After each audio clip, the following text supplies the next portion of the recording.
नमस्कार। हमारे YouTube channel में आपका हार्दिक अभिनंदन है। मैं हूँ सलीला ठाकुर।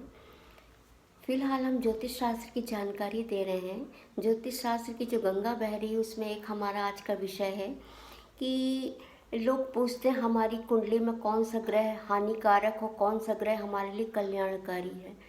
तो 12 राशियाँ होती हैं। मेष राशि से लेकर के मीन राशि होती है।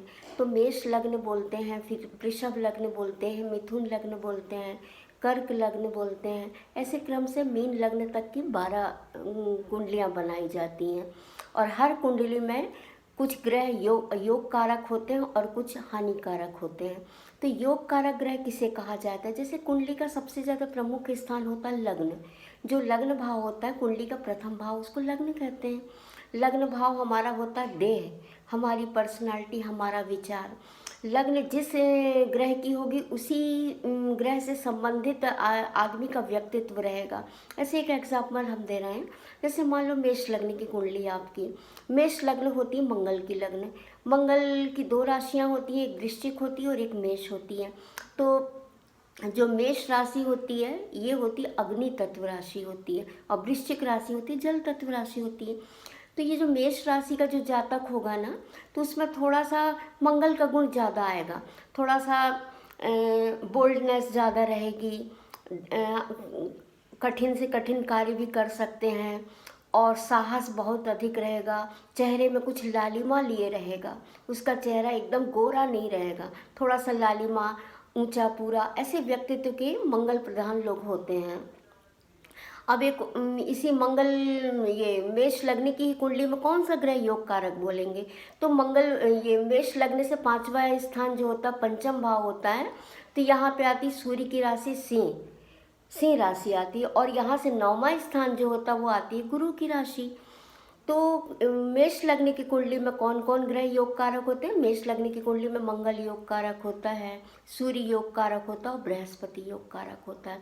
त्रिकोण का ही जो मेल होता है इसे हम कल्याणकारी ग्रह मानते हैं। अब हर कुंडली में कुछ ग्रह अकारक होते हैं। जैसे मेष लग्न की कुंडली में अकारक कौन सा ग्रह हुआ जो ज़्यादा हमारे लिए काम ना करे?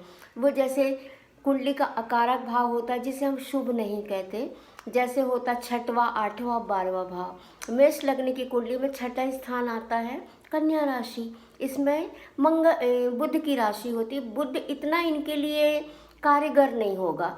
बुध के बाद इनका एक सेकंड वो अष्टम भाव में मंगल की ही दूसरी राशि आती है। तो मेष लग्न की कुंडली में मंगल एक तो योग कारक भी है और दूसरा हानिकारक भी है।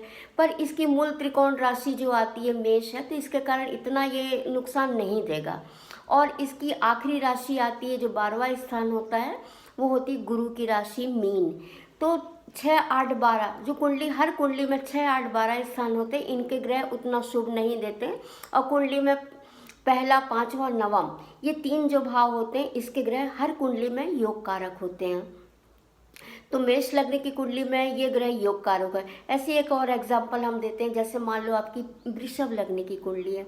वृषभ लग्न की कुंडली में लग्न का कारक होता है शुक्र, और पंचम भाव का कारक हो जाता है बुध, और नवम भाव का कारक हो जाता है इनमें शनि। तो इस कुंडली के लिए सबसे योग कारक ग्रह होता है शुक्र, बुध और शनि। इसी प्रकार हर लग्न में जो त्रिकोणीय होते हैं ना, पहला, 5वां और 9वां, इसी को आप देखिए, यही जो ग्रह होते हैं ये योग कारक होते हैं। पर ये कब आपके लिए अच्छा फल देंगे? अगर मान लो आपके योग कारक ग्रह तो तीनों हैं, पर ये ग्रह अगर अच्छी जगह में बैठे हो तब आपको पूरा फल मिलेगा।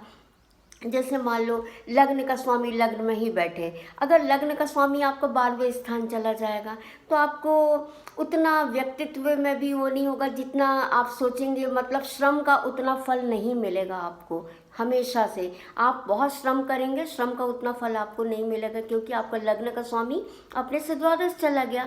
इसी प्रकार अगर पंचम भाव है, पंचम भाव का स्वामी अपने से 6, 8, 12 में चले जाए तो एजुकेशन में दिक्कत आएगी, शेयर मार्केट में दिक्कत आएगी, संतान में दिक्कत आएगी। इसी प्रकार नवम भाव का स्वामी भी अगर अपने से एक घर पीछे यानी 12वें चले जाए, या अपने से अष्टम चले जाए, या छठे स्थान पे चला जाए तो भी आपकी भाग्य की हानि होगी। इसी प्रकार योग कारक ग्रह का मैंने आपको बताया और अयोग कारक ग्रह जो मैंने बताया। तो जो भी कुंडली में योग कारक ग्रह होते हैं उनसे संबंधित आप उपाय करें, उसी से संबंधित आप रत्न पहने। जैसे मैंने एग्जाम्पल आपको मेष लग्न का दिया। मेष लग्न वाले मूंगा पहन सकते हैं, माणिक पहन सकते हैं और पुखराज पहन सकते हैं। वृषभ लग्न की कुंडली वाले लोग डायमंड, अमेरिकन डायमंड पहन सकते हैं, पन्ना पहन सकते हैं, नीलम पहन सकते हैं। इसी प्रकार 12 लग्न की कुंडली होती है। 12 लग्न में अलग अलग योग कारक प्लानिट होते हैं और कुछ प्लानिट हानिकारक होते हैं। तो आज का हमारा विषय यही था। अगर आपको मेरी जानकारी अच्छी लगी हो तो कृपया मेरे चैनल को लाइक करिए, शेयर करिए, फॉलो कीजिए। इससे हम लोगों को अच्छा लगता है और आप लोग का सहयोग बना रहता है। वैसे बहुत सारे लोगों का हमको सहयोग मिल रहा है। सभी को आप मेरी तरफ से ढेर सारी शुभकामनाएं। धन्यवाद।